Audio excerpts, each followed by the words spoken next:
Got Wang.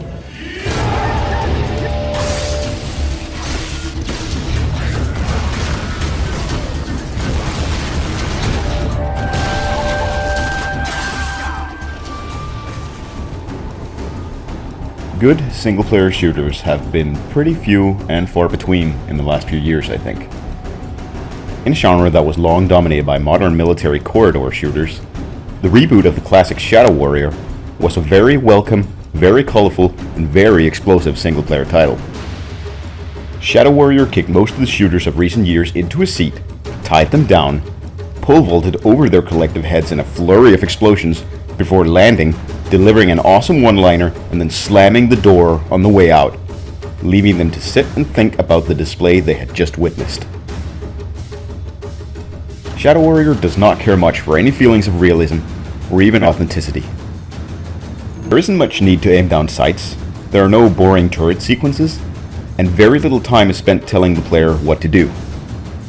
Instead, the game focuses on just letting you loose against hordes of demons. No less, but actually maybe a little more than some give it credit for.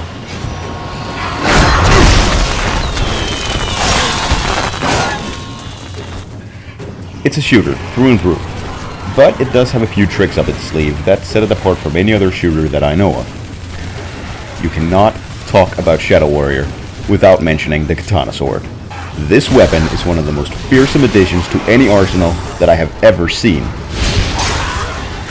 And unlike many other games that only give you the best weapon to use for the last few sections, the katana sword is literally the first weapon you get to play with, and it just does not get old. This is in part thanks to the progression system, where you can unlock new moves and skills. It all feels like a mix of Painkiller and some twisted form of first-person Devil May Cry, complete with an overly arrogant and politically incorrect protagonist named Lo Wang. My name is Lo Wang. Let's make a deal. Yes, it's juvenile, and yes, it's awesome. Give me a little fight! Die, sucker! Of course, other weapons are also present, and they can be equipped with some pretty cool upgrades. But the sword is always your main demon-killing tool. I think a lot of this comes down to the complete storm of feedback that you're given whenever you use it.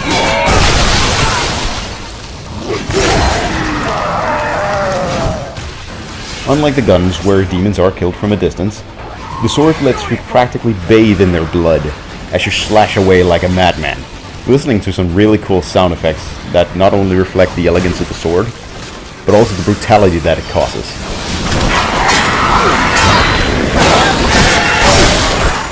The other weapons simply don't look or sound as cool when you use them. With that said, it's pretty hard to top that sword, and the game knows it. And the game shows that it knows it by having a multitude of skill trees devoted just to that one weapon. And you'll need quite a few of the skills in there just to get by. It can get pretty challenging at times, and you'll need to keep on your toes if you want to defeat all of these different kinds of demons that are thrown at you. And thankfully, there is also a pretty good enemy variety to keep you busy. There are some minor UI issues in the upgrade screens, but you won't spend much time in those menus anyway. While the game's title will have you thinking back to the original Shadow Warrior, it's important to keep in mind that it does not play exclusively like an old school shooter. Not at all. This is not a remake, this is a reboot. That means, if you wanted the same game as the classic Shadow Warrior, you're out of luck. There are only nods to the classic through references or a few Easter eggs that are pretty cool, and sometimes your character will even comment on them. There are also references to other pieces of popular nerd culture, and it was great to see a game with such passion for everything that the developers clearly love.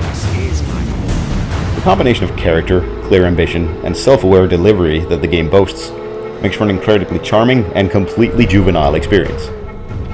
It often feels like it's paying homage to that dumb 13-year-old nerd kid that lives in the hearts of most gamers. Mr. Smith, Mr. Wesson, glad you could make it.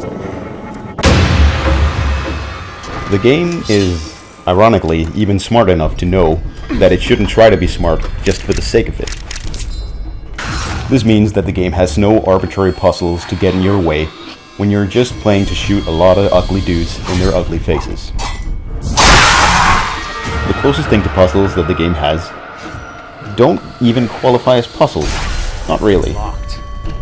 All they really do is have you explore all the corners and avenues of the level that seem to have more than just a few of these aforementioned Easter eggs and also secrets. To go exploring and scavenging for supplies in the game gives it a little bit of downtime for you to stop and smell the roses and catch your breath at the end of each encounter. It doesn't hurt either that the environments are also pretty detailed, colorful, and also varied. It's hard to look at this game and think of it as an indie title, because much of it just looks really expensive and very pretty. This is also true of the cutscenes and the story delivery in general. I am pretty convinced that they must have had at least one motion capture actor working with them. I say this because of one of the side characters that becomes an uneasy ally of yours really early on in the game.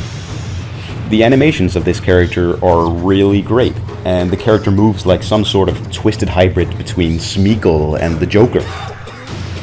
The game didn't even need such a cool character, or to have its delivery of story be this good, but it has it anyway. It's a really sweet cherry on top of all the fun. While the story is really cool to look at and experience on a moment-to-moment basis, I feel like the focus of the script was not very good.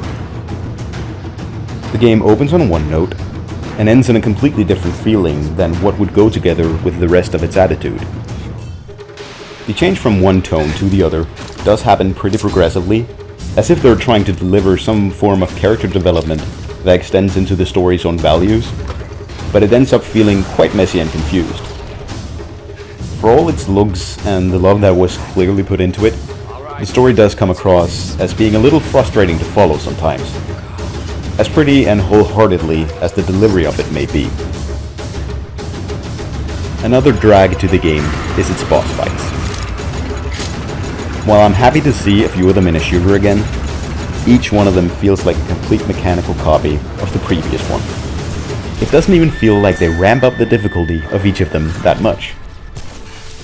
Also, I think the story did a pretty poor job of fleshing out these characters as well, which is pretty sad since the story is by and large about these characters and their relationships and conflicts. There aren't that many of them, but I feel like this really was a wasted opportunity. Finally, the grading system doesn't feel very consistent in the scores that you're handed at the end of every major encounter. I was never able to quite tell exactly what part of my playstyle would require improvement for higher scores, or why I was sometimes given a high score even when I was near death after a fight. It is best if you mostly ignore these scores and just try to do the best you can by your own standards. In the end though, Shadow Warrior is a really cleverly designed game. It's cleverly designed to be completely dumb and loving it. More than that though, it is also a very generous title. It even has a survival mode to return to whenever you feel like killing demons without any context. For all its sharp and limited focus, it just keeps sweetening the pot with high fidelity technical achievements, a lot of attitude, a well-delivered, if messy and confused story, loads of content, and every bit of it oozes with love and care. For a game with such clear and unapologetic ambition to be crafted this well and carefully, really is a charismatic package. It is a game that is very smart about being stupid. And so far, it's one of my favorite shooters of this decade.